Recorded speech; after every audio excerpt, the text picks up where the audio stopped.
So you have a big announcement today. I'll let you make it as far as the Secretary of Education. Yeah, I'm very excited to have asked Aimee Guidera to serve as our Secretary of Education for the Commonwealth. She's an extraordinary talent.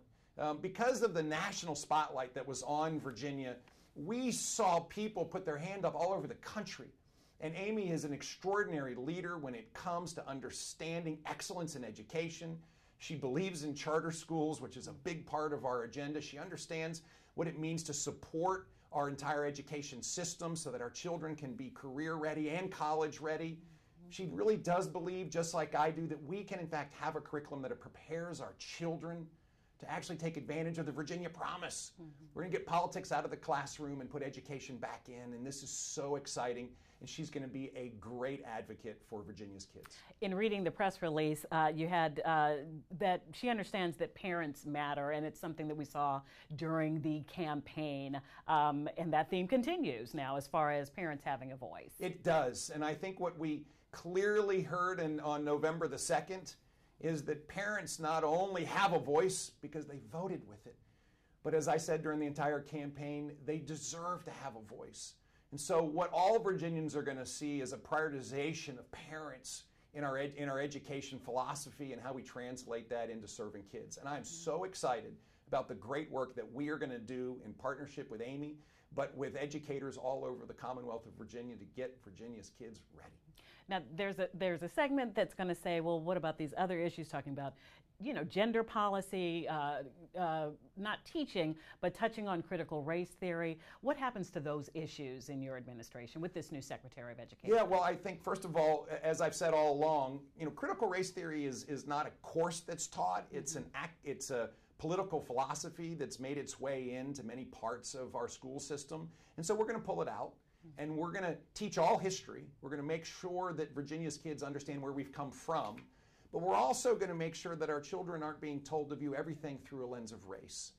What we want to do is prepare our children for equal opportunities, and so that they all feel equally able to go get those opportunities. And so there's just a real moment here where we're going to make sure that we don't have a political agenda in our schools, but we have a great academic curriculum.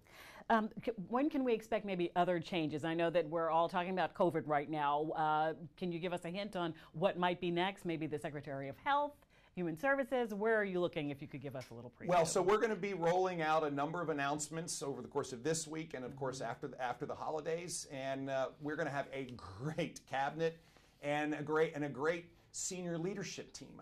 I've built a lot of management teams in my career. This is the most important one, and I continue to be incredibly inspired and encouraged by the great people that we're seeing. But particularly with regard to COVID, what people are going to continue to hear from me is a strong advocate to get the vaccine. Please get the vaccine. Please get the booster. And I've said over and over again, I won't mandate it, but I believe that we can, in fact, do a much better job of educating, actually having community leaders advocate for the vaccine. And then on top of that, we have to make sure that our hospitals are fully staffed. We have a crisis in staffing today in our hospital system, and nurses and techs and support services. So we have a lot of work to do on workforce pipeline development for our hospital system. So there's an enormous amount of work to do, and I'm looking forward to January 15th and going to work. This is my last question, as far as, I think you mentioned it, mandating or schools closing again. What are those themes? Do you have an opinion on that right now, as far as we see some schools already going back to virtual just for a short time? Do you foresee that in any case scenario?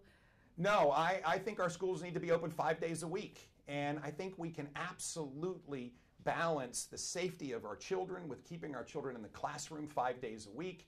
As I've said, I do not believe, and therefore will not allow mandated vaccines broadly, but particularly in state government.